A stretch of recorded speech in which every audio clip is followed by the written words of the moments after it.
Maximum వినే question advocates కానీ lawyers కానీ, మాకు కేసు ఫైల్ చేయాలని ఉంది కోర్టులో, but we having no money, మా దగ్గర డబ్బులు లేవు, మేము కేసు ఫైల్ చేయాలనుకుంటున్నాము, మాకు ఒక అడ్వకేట్ కావాలి, ఫ్రీగా చేసి పెట్టాలి అని అడుగుతుంటారు. ఇలాంటి వాళ్ళ కోసం మన లాలో ఏంటిదంటే ఫ్రీ లీగల్ ఎయిడ్ అనేది ఒకటి ఉంటుంది. ఈ ఫ్రీ లీగల్ ఎయిడ్కి మనం వెళ్ళి మన ప్రాబ్లమ్ కానీ చెప్తే వాళ్ళు సర్టెన్ డేట్ అండ్ టైం ఇస్తారు. ఆ టైంలో వెళ్ళి మన ప్రాబ్లమ్ని వాళ్ళకి చెప్పాలి. ఓకే, సో నేషనల్ వైడ్గా చూసుకుంటే నేషనల్ లీగల్ సర్వీస్ అథారిటీస్ అని ఉంటుంది.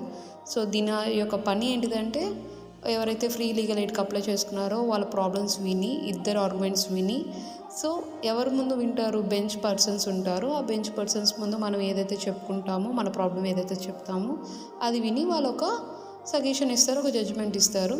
సో బై దట్ కేసు అనేది త్వరగా రిజాల్వ్ అవుతుంది. So national legal service authorities India wide ఉంటుంది. స్టేట్ లీగల్ సర్వీస్ అథారిటీస్ అంటే ఇది ఎవ్రీ స్టేట్ ఉంటుంది. సో ఇది కూడా సేమ్, ఇది కూడా ఒక బెంచ్ పర్సన్స్ ముందు జరుగుతుంది. బెంచ్ అంటే రిటైర్డ్ జడ్జ్ అవ్వచ్చు.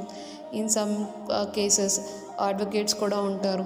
సో వీళ్ళు ఏంటిదంటే మీడియేషన్ టైప్లో వాళ్ళు ప్రాబ్లం విని, బోత్ పార్టీస్ యొక్క ప్రాబ్లమ్స్ విని అప్పుడే జడ్జ్మెంట్ అనేది ఇస్తారు. చిన్న కేసెస్ అన్నీ లోక్ అదాలత్కి సెండ్ చేస్తారు. కోర్టులో కూడా మనం ఇంకా కేసు ప్రొలాంగ్ చేయడం ఇష్టం లేదనిపిస్తే మనం కోర్టులో కూడా అప్లై చేసుకోవచ్చు, లోక్ అదాలత్కి షిఫ్ట్ చేయరా ఈ కేసుని అని చెప్పి. సో డిస్ట్రిక్ట్ లీగల్ సర్వీస్ అథారిటీస్కి మనం వెళ్ళి, అంటే ఒక డిస్ట్రిక్ట్ కోర్టుకి వెళ్ళి మన కేసు ఫైల్ చేసుకోవాలి. అక్కడ ఫ్రీ లీగల్ ఎయిడ్ సర్వీస్కి వెళ్ళి మేము ఇలా సో ప్రాబ్లం అదని వాళ్ళకి చెప్తే వాళ్ళు వెళ్ళి మనకు ఒక డేట్, ఒక టైం ఇస్తారు. ఆ రోజు మనం అక్కడికి వెళ్ళి అటెండ్ అయితే ఆ రోజు మనకు ఒక జడ్జిమెంట్ అనేది వస్తుంది. సో ఈ లోక్ అదాలత్లో ఏ ప్రాబ్లమ్స్ సాల్వ్ అవుతాయంటే, ఫ్యామిలీ డిస్ప్యూట్స్ అంటే మనకు తెలుసు కదా, డైవర్స్ కేసెస్ అవ్వచ్చు, ఇంట్లో చిన్న గొడవలు అయి ఉండొచ్చు. ఈ ఫ్యామిలీ డిస్ప్యూట్స్ కేసెస్ అన్నీ మనకి ఈ లోక్ అదాలత్లో ఫైల్ చేసుకోవచ్చు. మనీ రికవరీ, సో చిన్న మనీ రికవరీ కేసెస్ ఉంటాయి. మనీ తీసుకొని కొంతమంది రిటర్న్ ఇవ్వకపోతుంటారు, ఇలాంటివి కూడా జరుగుతుంటాయి కదా. సో ఇది కూడా లోక్ అదాలత్లో కిందకి వస్తుంది.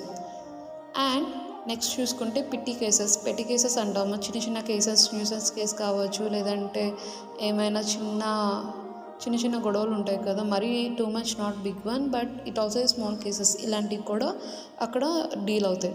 And next one is motor accident compensation claims. ఇలాగ కార్ డాషెస్ కావచ్చు, బైక్ డాషెస్ కావచ్చు, హిట్ అండ్ రన్ కావచ్చు, ఇలాంటివి ఏమైనా కేసెస్ ఉన్నా కూడా ఈ దాంట్లో డీల్ అవుతాయి.